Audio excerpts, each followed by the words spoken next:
सेलरोटी बनाउनलाई तरकारी पिसेर अघि नै यतिको डो बनाएको छु। अब यसलाई चाहिँ मजाले मुस्नुपर्छ। फेरि पनि तेल तातिदियो।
स्कुलदेखि आएर खाना थालिसकेको छ। कस्तो छ रोटी? मिठो मिठो बनाएको छ नि त मम्मीले।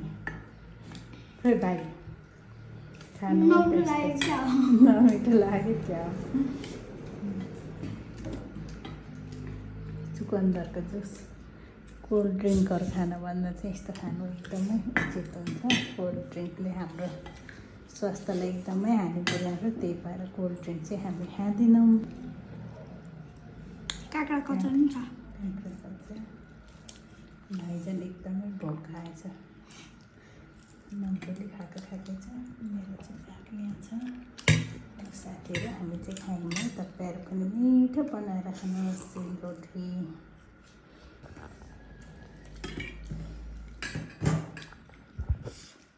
एकदम मिठो छ।